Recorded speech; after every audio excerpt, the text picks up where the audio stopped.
네, 개장 전 가장 빠르게 시장을 체크해 볼 수 있는 글로벌 핫 이슈입니다. 오늘은 김민수 대표님과 전화 연결되어 있는데요. 대표님, 안녕하세요. 네, 안녕하십니까. 네, 반갑습니다. 시청자분들께 인사 한 말씀 먼저 부탁드립니다.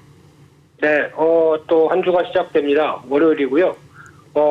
날씨가 많이 덥다 보니까 건강관리 잘 하시고, 이번 주는 또 변동성이 심할 시장이기 때문에 준비 또 잘 하셔야 될 것 같습니다. 네, 좋습니다. 그럼 본격적으로 이야기 나눠보도록 하겠습니다. 이제 뉴욕 증시 지난장 복귀부터 해봐야 될 것 같은데요. 아무래도 미국의 SNS 업체 스냅의 어닝 쇼크가 좀 화두가 되고 있습니다. 자세하게 짚어주시죠. 네, 일단 미국 증시 동향을 보게 되면 아무래도 스냅이 시장 분위기를 좀 망쳤다라고 볼 수 있을 상황들이고요.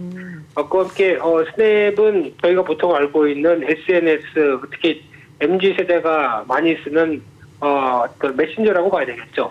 그런 쪽에서 조금 다양하고 빠른 메신저로 인기를 얻긴 했지만 그럼에도 불구하고 죄송합니다. 네. 수익 모델을 봤었을 때 네. 아무래도 어떤 좀 다양했다기보다는 어떤 광고의 흐름으로 이어갔던 대표적인 흐름이다 보니까 스냅의 실적이 안 좋다라고 한다는 얘기는 광고주들이 광고를 그만큼 안 한다라는 입장으로 볼 수 있기 때문에 그렇게 되면은 스냅의 주가, 특히 이런 인플레이션 시대, 경기가 위축되는 시대에 그렇게 썩 좋지 못할 게 아니냐라는 부분들이 반영되면서 스냅에 대한 부담감, 그리고 또 이게 확대되면서 같은 SN 업체 쪽의 부담감, 그리고 또 발표됐던 실적 중에 시게이트라고 있는데 이 부분이 어떤 저장장치 쪽에서 아무래도 위치를 가져가고 있는 입장이다 보니까 이쪽에 대한 실적의 부담감은 반도체 관련된 쪽에 대해서 실적이 앞으로 또 업황이 부정적이겠다라는 영향도 같이 이어지다 보니까 그동안 많이 올랐던 IT 기술주 중심으로 차익 매물이 나오기 시작하면서 전반적인 부담이 되면서 시장이 압박을 받았다, 이렇게 정리할 수 있을 것 같습니다. 네, 그렇습니다. MZ세대가 많이 쓰고 있는 SNS 업체, 이제 스냅의 어닝 쇼크가 전체 주가의 하락 요인이 됐다는 점 짚어주셨고요. 이제 같은 SNS 업체 부담이 가중되고 있는 상황이라는 말씀해 주셨는데요. 앞으로 또 메타와 같은 이런 업체들도 실적 발표가 있습니다. 향후 어떻게 좀 풀이가 될지 어떤 의견이 있으실까요? 네, 메타 같은 경우도 영향을 받겠죠. 아무래도 지금 메타 같은 경우는 실적 자체에 대한 자신감이 그렇게 많이 없는 상황들입니다. 네. 왜냐하면 다음 차세대 어떤 사업을 준비하기 위해서 대표적인 메타버스 환경에 적응하기 위한 어떤 회사 이름도 바꾸고 거기다가 투자를 계속 하고 있는 회사다 보니까 이런 지금 불확실한 환경 쪽에서 투자를 계속 늘린다는 얘기는 실적에 대한 부담감이 커질 수밖에 없고요. 게다가 나오고 있는 기존의 충분한 현금을 가지고 활용한다고 하더라도 기존의 현금을 활용하는 방법에 대한 여러 가지 의구심이 나올 수밖에 없는 단계다 보니까 이번에 실적 관련된 쪽에 부담감이 큰 업체 중에 하나다라는 쪽에서 아마 SNS 업체도 마찬가지겠지만 메타를 바라보는 시각들은 그렇게 썩 긍정적이지 않다, 이렇게 바라보고 있습니다. 네, 그렇습니다. 이제 SNS 업체인 메타도 마찬가지로 타격을 받을 수 있겠다는 점 한번 짚어주셨습니다. 여기에 또 반도체, IT, 또 기술주들의 낙폭이 또 보였었는데요. 한번 설명 부탁드립니다.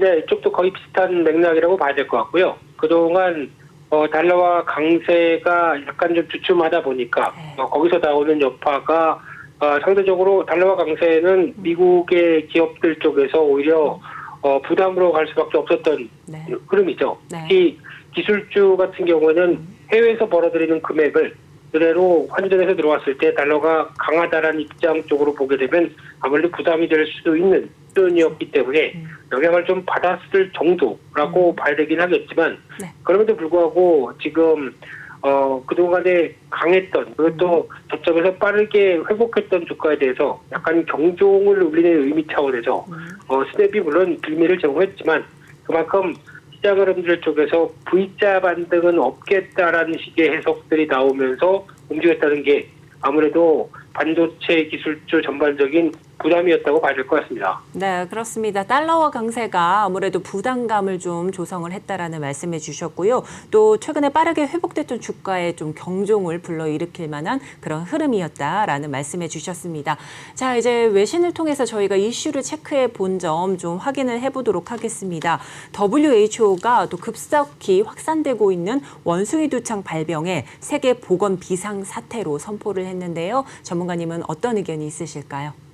네, 지금 현재 비상사태가 선포된 질병은 이제 두 가지가 됩니다. 네. 코로나19와 또 이제 원숭이 두창 이런 쪽으로 진행이 되다 보니까 최근이죠. 예, 그래서 이런 쪽의 변화를 봤었을 때는 아무래도 시장에 대해서 그렇게 좀 호재라고는 보기 힘든 상황들이겠죠.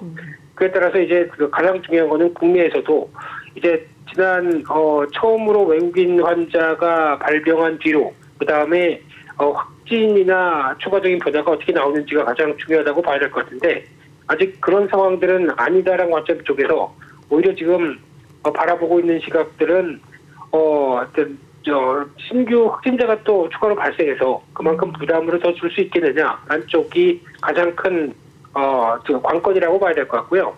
하지만 지금 상황 쪽에서 국내 같은 경우는 아직은 그런 변화가 아니다라고 하게 되면 아마 오늘 같은 경우 또 지난 원숭이 두창 확진 관련주 쪽으로 또 주가의 동향들이 테마 관점으로 움직일 수는 있겠지만은 아직 어떤 보건상의 또 크나큰 또 악재다라고 보기에는 아직은 어려운 상황이고 그리고 또 어느 정도 관리가 되고 있는 상황이고 치료제나 아니면 또 백신은 정확하게는 또 될 수 있다 뭐 이를 통해서 다 사람들이 맞아야 된다는 관점은 아니겠지만 치료제 같은 경우도 어느 정도 지난 수두 치료와 관련돼서 같이 할 수 있다고 보고 있는 입장이기 때문에 아직 어떤 변화가 강하게 나올 것이다라고 바라보기에는 조금 힘든 상황이 아닌가 생각되고 있습니다. 네, 그렇습니다. 보건 비상사태로 선포된 원숭이 두창 전염과 관련해 심각성을 조금 불러일으키고 있는 상황인데요. 국내에서도 한 명이 확진돼서 완치를 좀 받은 바 있습니다. 관련 섹터나 종목은 테마성 흐름으로는 두드러지겠지만 변화가 강하게 나올 것 같지는 않다는 의견 주셨습니다. 자, 이어서 두 번째 외신 한번 살펴보시면요. 러시아가 기준금리를 150 베이시스 포인트 인하를 했습니다. 자, 연이어서 좀 수차례 좀 인하한 상황인데요. 전문가님은 어떻게 보셨을까요? 네, 일단 러시아 입장으로 보게 되면은 지금 금리를 인하할 수 있는 배경은 아무래도 약간 자신감이라고 봐야 되겠죠. 특히 물가도 물론 전쟁을 통해서 여러 가지 인플레이션 압력들이 상당히 커졌다고 하더라도 지금 러시아 입장 쪽으로 보게 되면 자국은 러시아는 어떤 자원 강국이기 때문에 오히려 가격이 올랐다고 하더라도 내부적으로는 그렇게 큰 영향을 받지 않는다.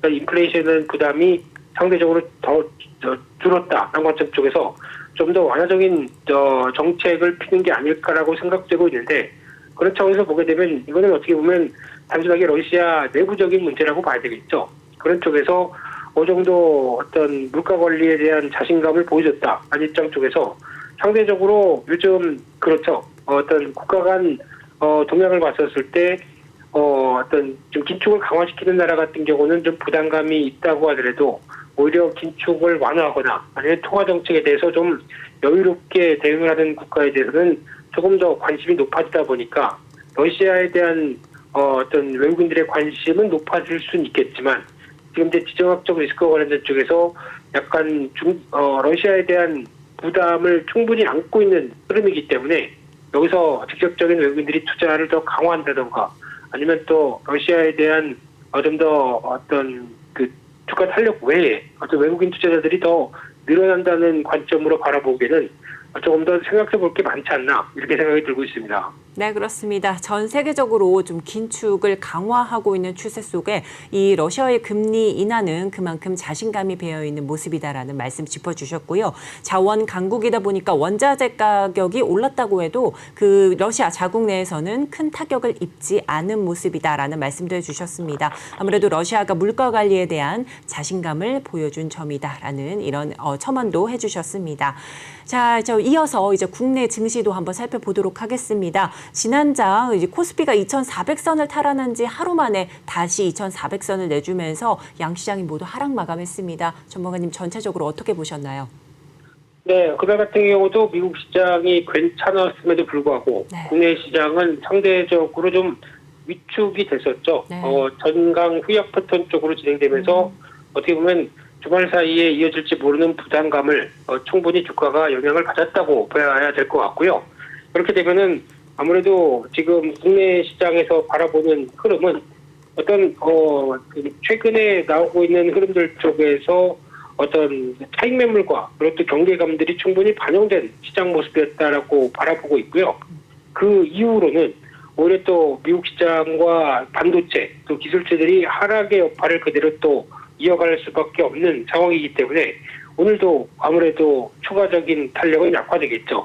게다가 또 한국 시장의 가장 큰 고질적인 문제는 지금까지 거래량도 충분히 살아나지 않고 예탁금도 확보가 더 강하게 되지 않는 상황들 쪽에서 체력 자체가 좀 위축된 마당 쪽에서 아무래도 시장을 바라보는 시각은 그렇게 썩 V자식으로 또 강한 반등이 나온다라고 보기는 힘든 흐름이기 때문에 아무래도 최근에 나오고 있는 이슈를 얼만큼 잘 소화할 것인가, 그리고 또 그에 따라서 외국인들이 얼만큼 또 한국 시장에 대해서 좀 더 긍정적으로 바라봐 줄 수 있을 것인가 라는 쪽에 대한 한계가 분명히 있기 때문에 이런 부분들을 좀 두드려보고 그리고 또 체크해보고 대응할 수밖에 없는 게 지금의 현실이 아닌가 생각되고 있습니다. 네, 그렇습니다. 전강 후 약의 모습을 보였던 지난장 국내 증시 복귀를 해주셨습니다. 반도체 관련주의 하락세가 오늘도 추가 탄력은 좀 보이지 않겠다라는 말씀해 주셨고요. 전체적인 우리 시장 V자 강한 반등이 보이는 건 어려울 것 같다라는 이런 종합적인 멘트 해주셨습니다. 자, 그러면 이제 개장까지 얼마 남지 않은 상황입니다. 오늘장 전망 한번 들어보도록 하겠습니다. 네, 오늘장부터 이번 주는 거의 이제 시장의 변동성과의 싸움이라고 생각됩니다. 특히 대표적으로 이번 주 같은 경우도 일단 다양한 경제 지표들 또 월말이다 보니까 쏟아지기 시작할 거고요.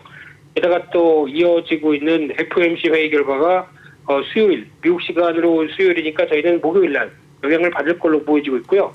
그와 함께 또 지금 기점으로 보게 되면 실적 관련된 얘기들 상당히 커질 수밖에 없기 때문에 실적에 대한 부담감도 물론 같이 영향을 끼치면서 물론 잘 발표하게 되면 걱정은 없긴 하겠지만 아무래도 이 부분이 아직 불확실성이 크다 보니까 나타날 수 있는 변화를 생각하게 되면 지금은 시장이 안정적으로 움직일 상황은 아니라고 봐야 될 것 같고요.